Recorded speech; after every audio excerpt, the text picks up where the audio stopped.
Hi, I'm Cece with A21 Freedom Chasers, and I'm joined today with Sarassa from Ransomed Life, and I will have her introduce herself and tell us a little bit more about Ransomed Life. Yeah, so my name is Sarassa, and I am the Director of Operations for Ransomed Life. I originally started volunteering with them back in 2015 as a mentor.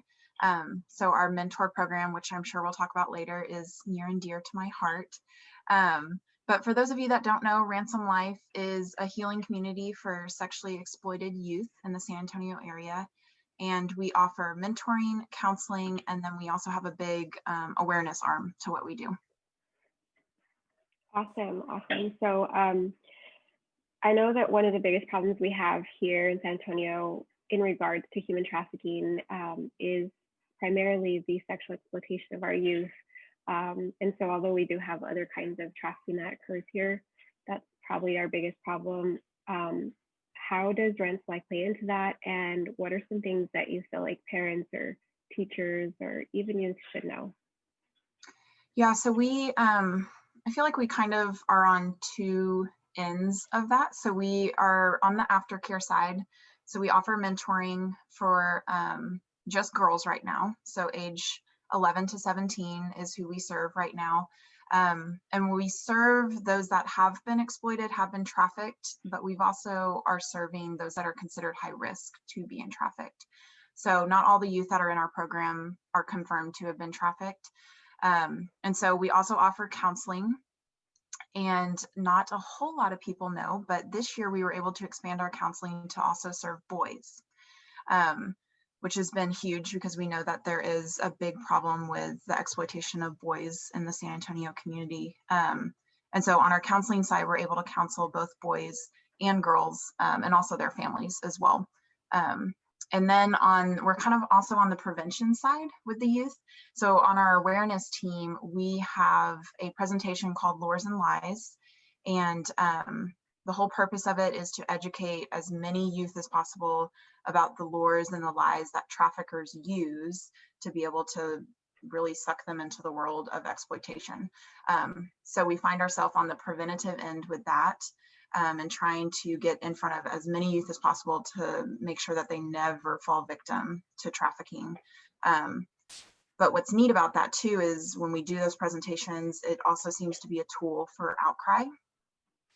So some youth, they rarely identify themselves as a victim of trafficking. And so then once we go through our presentation, it's explained in a way that's very youth friendly, I guess you could say. And so once they hear it, they're like, oh my gosh, that happened to me. So they're able to make that outcry, and then we're able to get them services, which is huge, whether it's with Ransomed Life or a different organization. So, and then you asked about parents, right? Mm-hmm.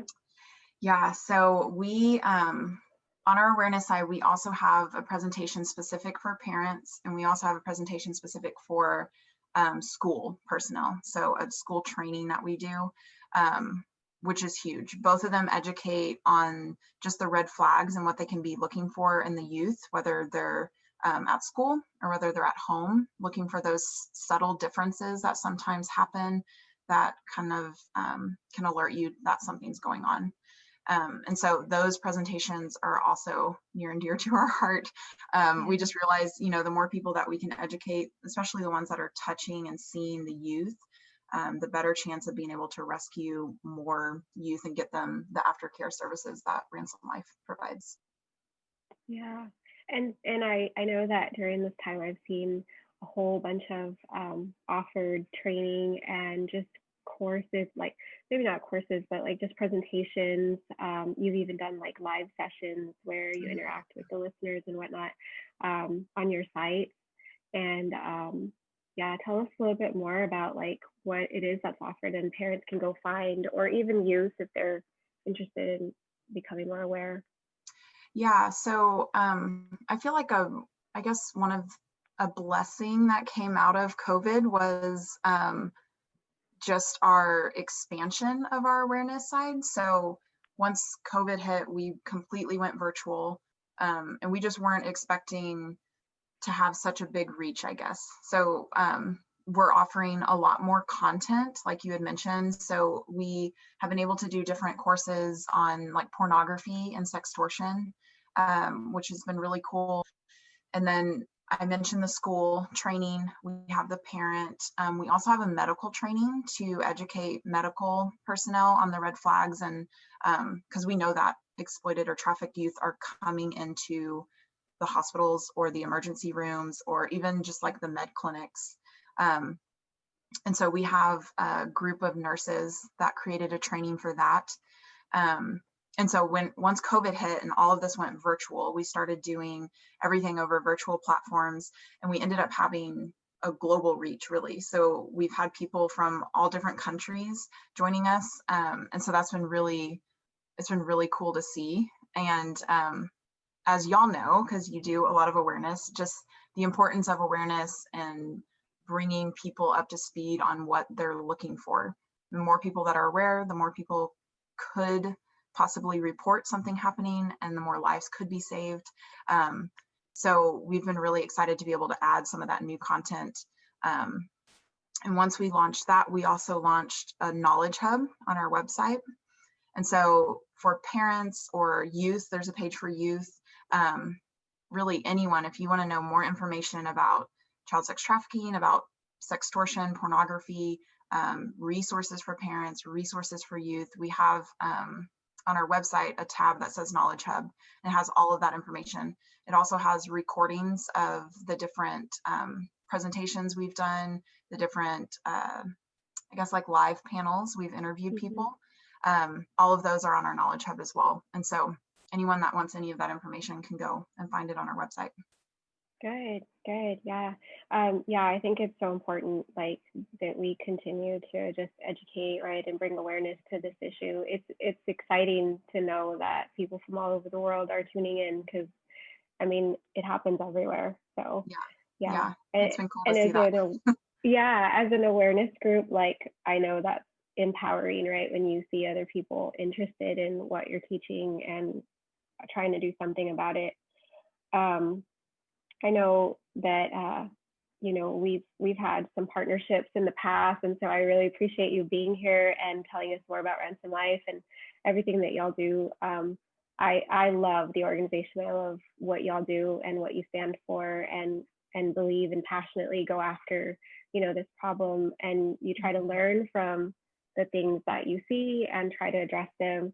Have you seen any change, or do you feel like you're going to see any change after this pandemic, and kind of the different groups of people that you're helping or that have been coming in, or maybe the methods in which you've had to help them? Yeah, so it's like all changed. Yeah. So our mentoring side, it's been difficult on our mentoring and counseling, because that was always in person. And so we were always able to see them, the youth, and interact with them. And once we had to go virtual, that was a huge struggle, just because we weren't right there with them.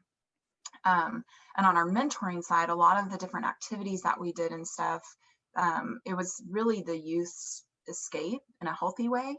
And so now that all of that like paused, on our counseling side, we've just seen a big increase in depression and anxiety.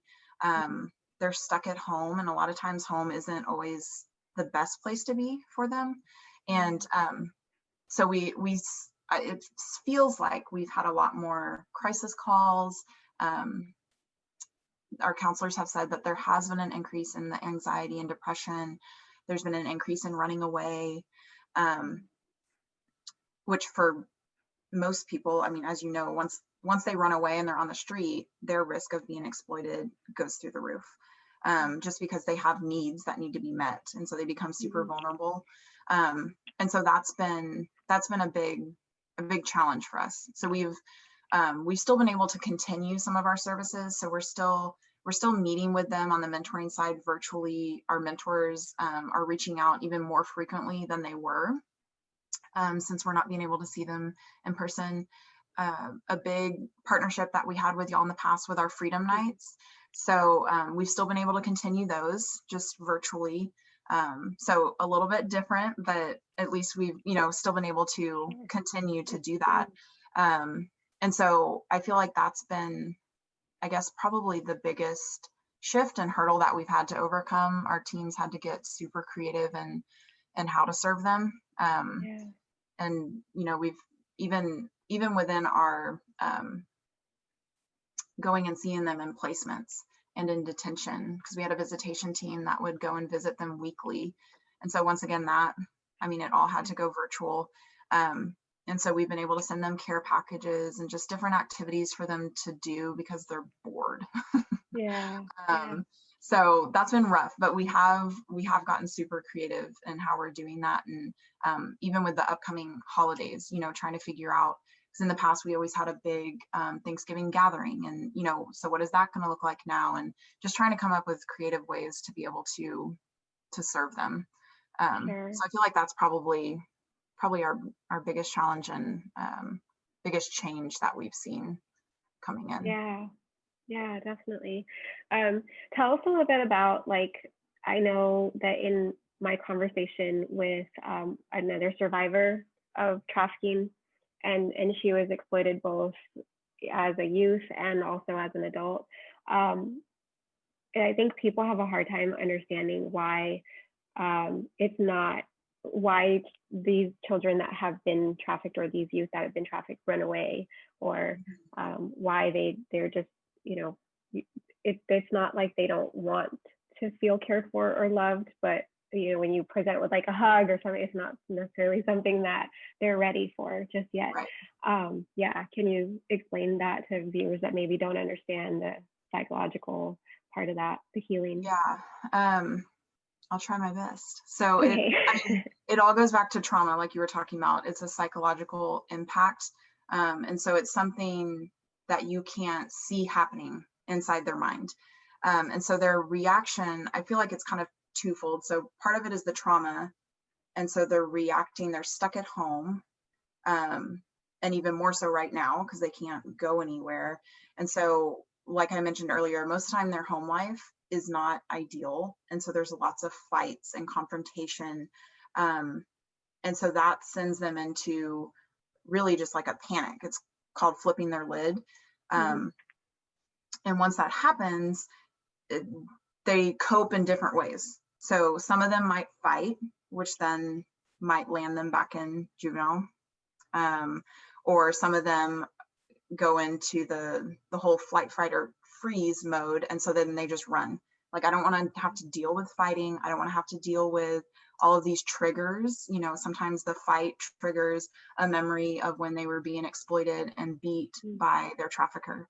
And so Yeah. once that trigger happens, they're like, I don't want to deal with this. And so they run away. And so I feel like it's difficult for, I don't want to say normal, but people that have been raised in a setting maybe where there hasn't been a whole lot of trauma, it's kind of difficult for us to wrap our minds around because they're functioning almost in a different manual because of how the trauma has impacted their brain. And so I feel like it's just difficult once they get triggered, they have to do something and they don't know what to do. It's that like unhealthy coping mechanisms.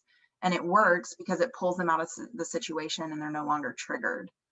But then they're on the street. And so then it makes them vulnerable. And so a big part of what our counselors do also is try to help them create new ways to cope, healthy ways to cope. And so they work on that a lot, but it's just difficult when we can't be there in person with them. Yeah. And on the counseling side, when you're having to counsel someone virtual and they're still in their home, they're still with all those triggers, it's just a little bit difficult, but Yeah. I hope that answered it. Yeah, I feel like definitely. it's a difficult question to answer. It is difficult, yeah. Um, I know that was something that I had to learn, like, early on when I started to understand trafficking, and especially within our youth. I had to understand the different kinds of approaches and things like that. That I just And didn't know. Yeah. Right. Yeah. And to your point, like we're working with youth, and then even more so, once they've gone through all of this trauma, their brain is arrested at that age. And so Hmm. really a lot of the time we're working with youth that are at the age development in some ways of like a 9-year-old. Um, and then they're thrown into this terrible situation or a huge fight at home. And in my head, it's like, okay, well, how would a 9-year-old react to that? They have no idea how to react to that. Right. So if you do want more information on that, on our Knowledge Hub, we interviewed 2 nurses who go into depth about trauma and how it impacts the brain. Um, and so if you like to nerd out about some of that stuff, you can go to our website and check that out because they explain it. They explain it really well. Oh, good. Yeah, that's good to know. I'll definitely go on there, and yes, our viewers can go on there and educate themselves because I know your site has a lot of really good information. And then, like you mentioned, that you have the recorded sessions and all of that. So Yeah. spend lots of time getting really familiar with this topic and all the ways that affects people and the different places that you touch here in San Antonio. So awareness, right? That's one of the biggest things that I know y'all are a part of and are doing really good at right now. So thank you for that. What are some needs that you're seeing at Ransom Life right now? And if you had, people that are watching that really, really want and are interested in helping y'all out, what are some things that they can get plugged into and help with? Yeah. So I think the biggest thing, what we always lead with is the awareness side. So helping us spread the word more, helping us connect to different organizations or businesses, or Ransom Life will come do a presentation for anyone. If you have a big group or a luncheon that you do, once again, I know all of this is different because it's virtual, but we've been doing all of our presentations virtual. So if you have a group that you want educated, tell us. Yeah. I feel like the biggest thing that people can do is connect people to the information, because once more people Yeah. are aware, more kids can be saved and adults can be Yeah. saved. I mean, human trafficking, sex trafficking, all across the board. The more we're aware, the more people that we can save. So I always start with that. We do have some volunteer needs. Mm-hmm. For those of you that might want to mentor, we're always looking for more mentors. Right now, once again, it's different because it's virtual, but we are still doing mentor training. There's a whole process that you have to go through. It's all on our website if you want to volunteer under the volunteer tab. But we do need more mentors. We're looking for more mentors. We're constantly trying to grow that side Mm-hmm. of the program, Yeah. just because the youth need as much support as they can get. And then also on our awareness side, we're trying to get more presenters. So if you have a heart for this material and you get super passionate about it and you love speaking to people, then we would love to have you come volunteer with us. Yeah. So Awesome. Yeah, that's good to know. I know that y'all are partners with the Bexar County Sheriff's Office. So how has yes, that been for y'all? That's been really cool to watch. yeah, it's been huge, really. So we were super excited to be able to form that partnership because um, the sheriff has a heart for protecting the youth and educating Mm-hmm. the youth. And so we've been able to just work very closely with them, and it's been just a neat partnership. They, on our Lures and Lies presentation for youth, they come on at the beginning, and it's always impactful for youth to be able to hear law enforcement or the actual sheriff, Mm-hmm. and just to hear actual stories going on in San Antonio. I feel like sometimes, even though we're based in San Antonio and a lot of our stories in our presentations are from San Antonio, I feel like sometimes people are like, well, that's not happening. That's not happening in our neighborhood. And so when we Yeah. have law enforcement on with us that are like, I just picked up a kid yesterday that Mm-hmm. this was happening to. I feel like it has a greater impact because people can see like this is actually happening in this neighborhood, in our city. And so that Yeah. partnership has been huge. We've loved working with them. And we've been able to reach more youth that way. They That's were able to awesome. open even more doors for us. And so we're just excited we're very passionate about getting in front of every youth possible. Right, right. Just because we know, because we work on the aftercare side also, we know that the journey once they've been trafficked is super long. Like that recovery Yeah, process is painful and very long. Um, and so if we can catch it on the front end before it happens to someone, then we would love to be able to, prevent that for as many youth as possible. yeah, definitely. Yeah. Well, thank you, Sarasa. Do you have anything else about Ransom Life that you want to share before we wrap up?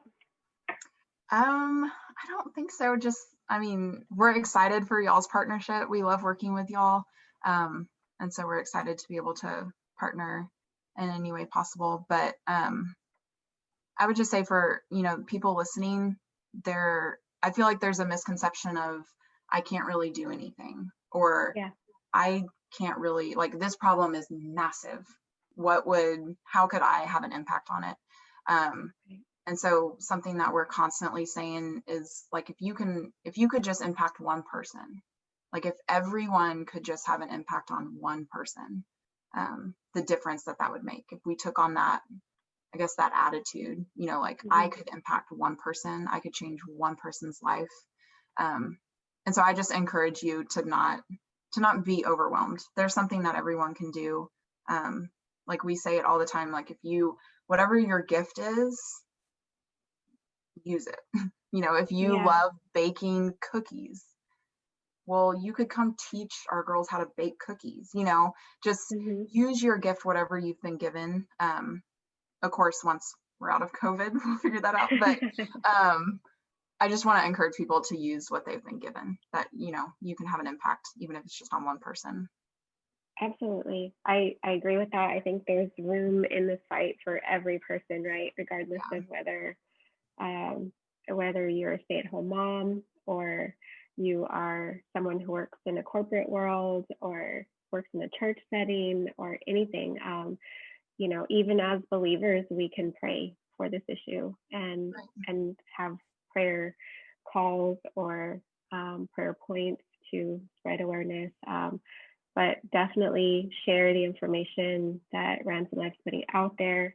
I know that they take the work of putting it together and making sure that it is factual and everything is according to what they know and their experiences. So if you see anything out there from Ransom Life, share it. You all work with the whole family too, right? It's not just the youth. Right. Yeah, so we try to incorporate I mean, we know that the trauma impacts the entire family. Yeah. And so we try to work with the family as much as possible. Um, and on our counseling side, we counsel the family. We have a class called Parenting GPS. So it's trying to help the caregivers um, really just navigate the roads of teenage years. I Yeah. mean, specific to what their youth has gone through the trauma that they've gone through. But then also just in general, like helping them be able to parent well. Hmm. A lot of the parents have gone through similar trauma themselves, or significant trauma also, and have never had really a good example themselves on how to parent. And so we know that that's huge. I mean, because we have touch with them, with the youth, but they live at home with their parents. So if we could Yeah. impact the entire family, that's going to make the biggest difference. So yeah, we're very passionate about the family as well. Right. Right. That's important and that's good. Yes. Yeah. Absolutely. Thank you so much, Sarissa. It's been great. I know I love working with you guys. You guys are, I just know that your heart is in it and your passion is there and you guys go after it. And I've personally seen, just youth and how empowered they are by being a part of your program.